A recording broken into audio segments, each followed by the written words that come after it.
Today, I challenged myself to make 12 Dungeons & Dragons minifigures in anticipation of the upcoming Lego D&D sets. Starting off, we have this human sorcerer. In the lore of the D&D campaign I'm building, she lives a reclusive life in the mountains, occasionally venturing to the nearby settlements. Her torso is from the old Trolls of 2009, and her legs are from the 2023 Viking Village.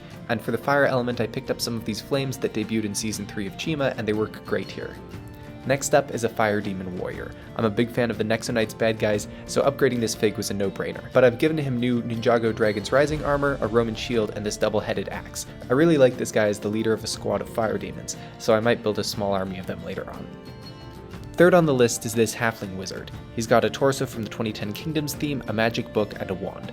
I'm not sure if he should keep the beard or not, so let me know in the comments. Moving on to the tallest figure in this series, a Centaur Warrior. I've added the pointy ears and hair from the Lord of the Rings Moria orcs, and the torso from the Mordor orcs. He wears silver shoulder armor and wields twin elf blades. In lore, the Centaur faction has an alliance with the Moon Elves, so he's likely acquired these arms and armor from them. Speaking of the Moon Elves, the next figure is this Moon Elf King. He's using Thranduil's torso and legs, Elrond's head from Rivendell, and a hairpiece from Griphook. The sword is nothing fancy, but this shield is from the Knight Protector CMF. I'm not the biggest fan of this hair and ears piece, but there's only so many options that fit his silver armor. Next is a humble human bard. The torso and legs from Legolas combine really well with this blue halfling cape, and of course no bard would be complete without his instrument, in this case the lute.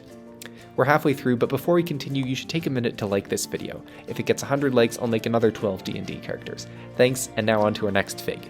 To contrast with the happy, personable bard, we have this dark warlock. Credit to my brother on the head-hat combo, it works really well, especially with the cape. The warlock has made a series of bargains with powerful spirits, enabling him to call upon the powers of shadow. I couldn't think of an appropriate weapon for this character, so I gave him these shadow effects he can unleash. You do have to remove the cape though. I was feeling like we were neglecting the dwarves, so the next two minifigures I made are a dwarf barbarian and a dwarf paladin. The barbarian uses this great combination of head, hair, and beard to convey his battle rage. The rest of the minifigure is fairly basic though, and I'd love any suggestions for better armor.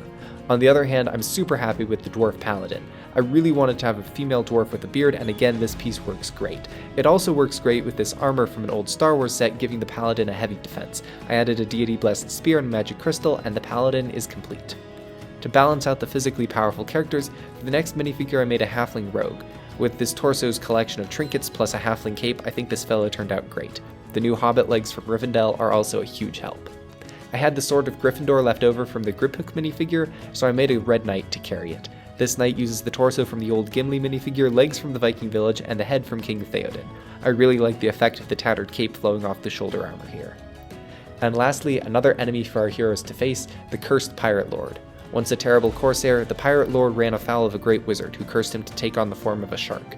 He now roams the shores, seeking human flesh or the aid of anyone who can break his curse.